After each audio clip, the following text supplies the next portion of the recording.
Hello everybody, Michael here. Short disclaimer, this video is opinion, apologies if it offends anybody, but again it is strictly opinion, everybody's entitled to their own opinion. Hello everyone, Michael here.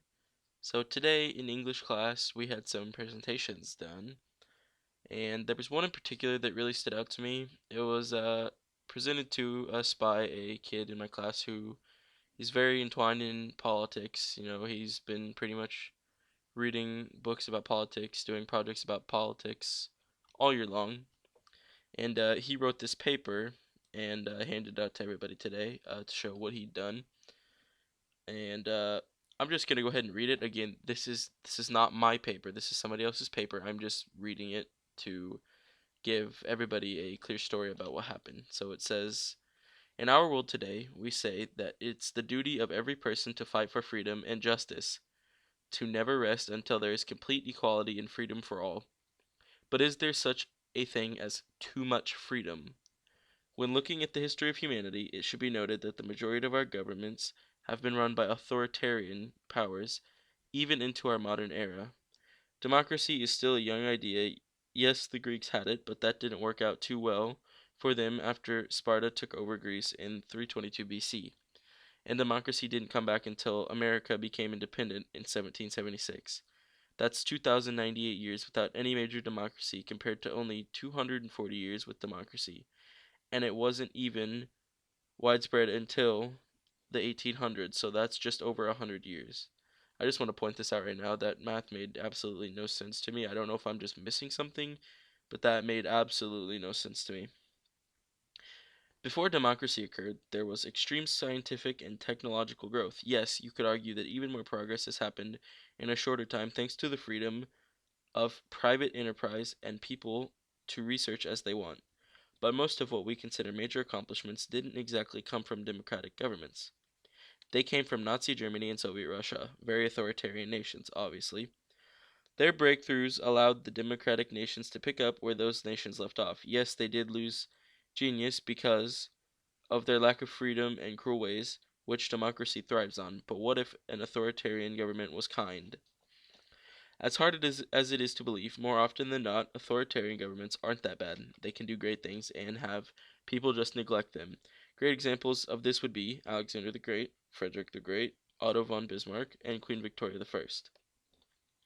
Even Hitler did some good. He saved a nation from a completely ruined economy and made the world realize the error of trying to remake the world with two nations on top. Now, where most dictators and kings fail is when they stop caring, but that can be resolved and has been through revolution. But you can't so easily resolve the problem of a nation's people not caring. Today's world is plagued with complacency, particularly the US, which is supposedly the leader of the free world and the protector of democracy. Yet the US doesn't even have the best voter turnout. In fact, it has one of the worst with 53.6%. If people don't participate in the system can't work. Another problem is when people aren't educated politically and support poor and foolish leaders. Benjamin Franklin determined ignorance as a major threat to democracy, saying, quote, "This will be the best security for maintaining our liberties. A nation of well-informed men who have been taught to know and prize the rights which God has given them, cannot be enslaved. It is in religion of ignorance that tyranny begins." Quote. This current election is a perfect example of this. Donald Trump, a man who most professionals and many foreign leaders see as a threat to freedom everywhere, is winning, and Hillary Clinton, whom many Americans do not trust and consistently lies through her teeth, is also winning. But who did people want to beat these two? A Canadian, Ted Cruz. In the U.S. Constitution, it clearly states a, quote, natural born American, quote. That means in U.S. territories and borders. Canada is not a U.S. territory. Yet people are willing to ignore their own nation's constitution because they wish to beat someone their democracy has been choosing. Well, if that's the case, why even have a democracy? Another problem, people thinking they have have rights to do just about whatever they please, without a feeling of responsibility. This is a fundamental problem of democracy, freedom. This is why people like Donald Trump and Hillary Clinton are able to thrive, because people have the freedom to be stupid. This stupidity is evidenced by things like Black Lives Matter, which had good intentions at first, but quickly became just another problem in society. There's also these constant riots when a young minority is shot. In our government, protesting is perfectly fine and encouraged. But when you start getting rowdy and aggressive is when protests get restricted. Unfortunately, people just blame cops and say it's a quote race war quote or quote racial injustice quote. When in reality, these people are beyond idiocy and the police are just doing their jobs. Now, my personal favorites are these quote Super Bowl riots quote. People start trashing their city quote just because their football team won the Super Bowl. This is the epitome of stupidity. But how can you stop this growing stupidity and people stepping over their line of rights? It's actually really quite simple. Take their rights away. This is the important part of what is to become and what we shall call it, for lack of a better term, the quote government cycle quote. People are growing increasingly ignorant, and that is because they have the right to do so. The people of today have begun taking their rights for granted and using them for less than noble causes. So, what is the cure? Get rid of rights, don't allow room for stupidity to grow. Once you do that, people will see the great things they once had with liberties, but they can't do anything to regain them at this point. It'll be too late. So you rule with an iron fist at first, but inevitably the time will come when democracy takes its place back in the world. But the goal will be reached. The people don't have rights, and you begin to create a culture of leadership who fight for freedom and people. This culture will spread as these new leaders will call on the people to rise up, and people will be forced to make decisions, and people will lose this feeling of laziness and disinterest. And so they will take it upon themselves to educate themselves, and they will grow. Sadly, as all cycles go, the people will regain their bad habits and return to these abuses of rights in mind. This is the cycle. We started with the totalitarian governments. The people grew tired of tyrants and the denial of their rights. The people are growing complacent and stupid, and eventually our democracy will be overthrown. We are in the third phase, the rise of Donald Trump. A growing culture of racism and strong party lines are evidence of this.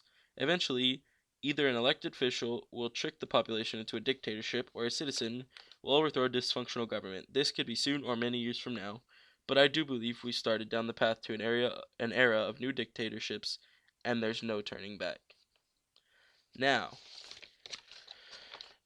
wow, this letter, I read this and I was like, wow. First off, that time part in the beginning I mentioned didn't make sense to me. And I want to go back down about a couple paragraphs down. It talks about major accomplishments coming from Nazi Germany and Soviet Russia. Yep. Major accomplishments from Nazi Germany. Yeah, I get that maybe Hitler brought up their economy, but I wouldn't really consider Nazi Germany a huge accomplishment, man. That's really out there. Um, a bit further down, he's talking about Ted Cruz and about Natural Born American. Actually, he is correct in saying that that means U.S. territories and borders, and he is also correct. Obviously, that Canada is not a U.S. territory. However, Cornell defines natural born citizen as also including those whose parents are U.S. citizens, and therefore they get like it passes down to their children. Ted Cruz's father is actually a U.S. citizen, therefore it would pass down to him. Um, and then just very bold talking about the stupidity of Black Lives Matter. Wow, that's that's interesting. Wow. The stupidity is evidenced by things like Black Lives Matter, which had good intentions at first, but quickly became just another problem in society. That's like saying the Civil Rights Act was a problem in society. It's basically saying, if the way I interpret it is that black people should not be fighting for their rights. So basically, you're saying let's reverse everything. Really, what Black Lives Matter comes down to is people fighting for their right and people protesting for justice, which is not being served. And that just like that blew me out of the water. This article is really, and then he talks about Super Bowl riots. It's not really when you think of a riot. When you let me Google the definition of riot. The definition of riot is a violent disturbance of the peace by a crowd. However, is Super Bowl really violent? Right, that is not violent. A Super Bowl quote riot is really a celebration. the city may be trash, but it's not violent. People aren't shooting each other. These people are celebrating because their team won a Super Bowl. And the same thing applies for World Series, Stanley Cups, stuff like that. I mean, how could you really call that a riot? Do you know the definition of riot? I mean,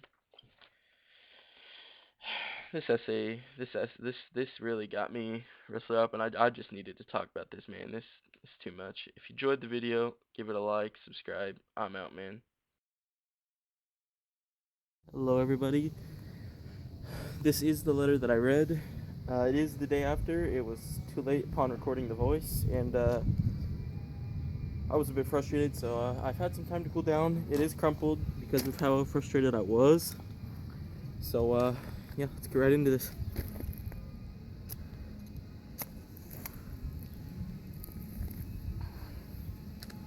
Yep. That's what I think of that letter right there. Yep. Garbage letter. Have a great day, everybody.